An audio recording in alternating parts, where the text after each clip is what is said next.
One of my subscribers said that she wanted to know if I had any more dating horror stories. Oh, I have a ton of them. Why didn't you ask before now?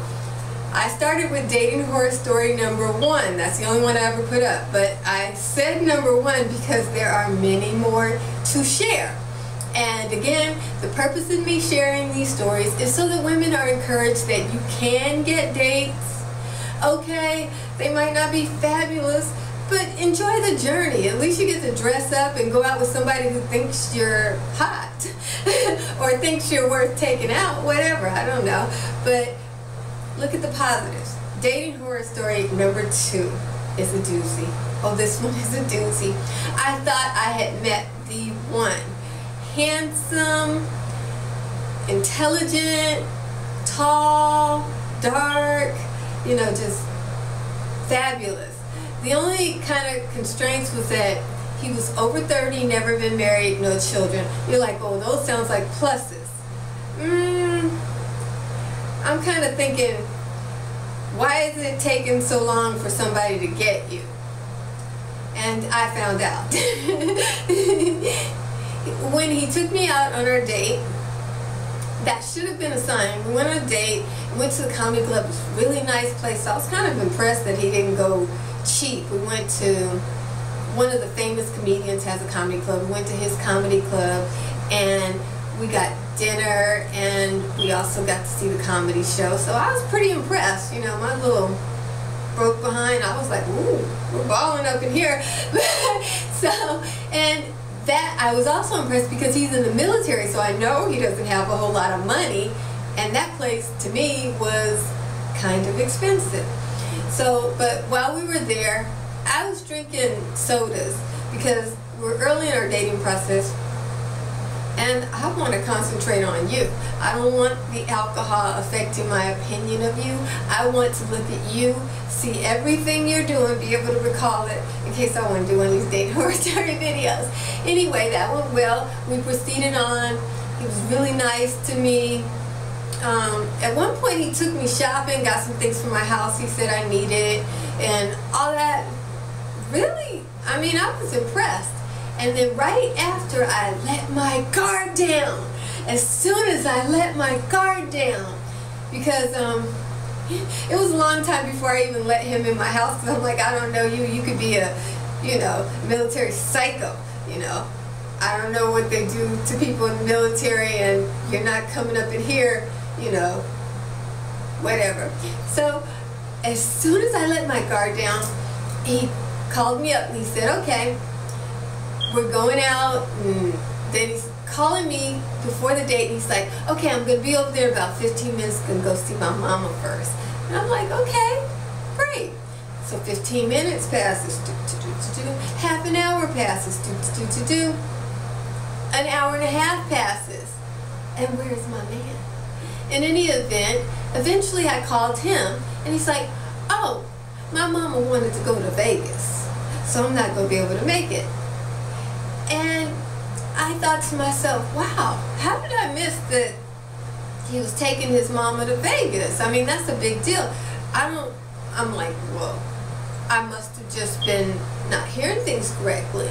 So I'm like, oh, okay, well, you guys have a nice time and all this, that, and the other. So then another Saturday rolls around and we've been coasting along, doing pretty good for, this is probably about a week or so later. You know, when it rains, it pours. So a week or so later, he tells me, well, I'm just going to come by and kick it because, you know, it's more month in the month than there is money in the month. So we're at that point in the month, whatever. I'm like, okay, no problem. I'm definitely not gold digging. So he calls me up again and says that he's going to be there in about 15 minutes or so.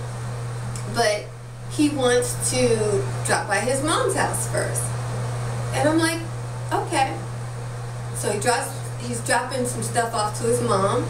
So he goes to mom's house, and again, an hour later, an hour and a half later. And in case anybody's not sure, I live in South Central right now. So I can get a little worried if a man hasn't made it to my house because There are monsters lurking in the darkness all around, and ghettos are more dangerous for men than they are for women. In fact, ghettos are extremely safe for women, but men, unfortunately, have a lot to deal with, a lot of stressors, gangs, other men, addicts, all types of things that it's just tough for them. So I'm actually a little worried. So I call him up, and I'm a little frantic. And I'm like, has anything happened? Are you okay? Because I'm starting to feel him now. I'm starting to be attracted to him, starting to care. So then he says, oh, yeah, I'm fine.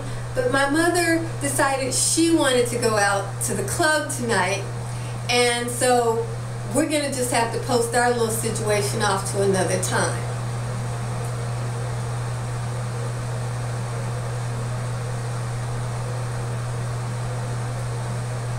Ladies, you know that last guy that I didn't cuss out and I felt really good because I was in church? Well, this time I wasn't in church.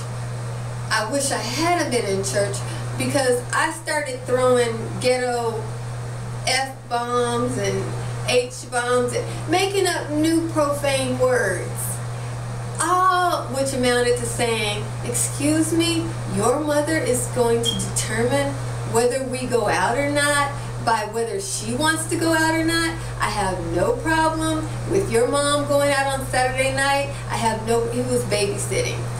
Yes, this is the ghetto, okay? In the ghetto, moms are very close to your age. So you 30, mom 40, she's still partying. And yes, her youngest child is an infant or young child. So yes, that's the world I'm in right now. So I'm like, if she needs a babysitter because she wants to go out, that is not something that she can determine at the last minute if our relationship is to exist. Simple as that. Mom can't pull the coattail and go, oh no baby, tell that you know what, she got to sit down tonight because Big Mama's ready to party. No, absolutely not. I said, I don't share with mamas. Mama had a man. She had you with him. She had another one. She had her child. She had the son you were babysitting with him. She don't pull up and say, I feel like going home, going out tonight, cancel your plans with old girl. Because I'm not going to be on an emotional roller coaster based upon another woman. We women, we have all kind of stuff going on. We got premenstrual syndrome, postmenstrual syndrome, menopause, and I don't even know what comes after that, but I know the hormonal roller coaster that women go on is such that if a man allows a woman to tell you how to treat your woman, you are not going to treat your woman right 9 times out of 10. It's a shame to say that, but that's how it is. A lot of mothers, if they have a choice, they will feel like their son can dog a woman. It's a shame to say that. So that they can do whatever they want to do, and that's what I was experiencing with this woman. Total mother's boy. He then said, well, no, it's not like that. And I said, it is like that. You just had your mother have you dog me. You made plans with me, I made plans with you, we determined this, that, and the other up until a couple hours ago. We were doing our thing the way we were doing it, and then all of a sudden, you just emotionally change on me. And I mean, I'm a woman too, just like his mama, I'm a woman. I emotionally invest into my planning. So I can't have you snatch any kind of rug out of my feet at will. You know, if you tell me you're taking me for an ice cream cone and then call me up, no, not doing it. If you tell me you're taking me out to dinner and then call me up at the last minute, sorry, you're going to have to wait. You are training me to be dogged. This man was training me to be dogged. And I was on the boards talking about this, and there were several women that says family comes first. If his mama wants to go to the club, you got to sit down.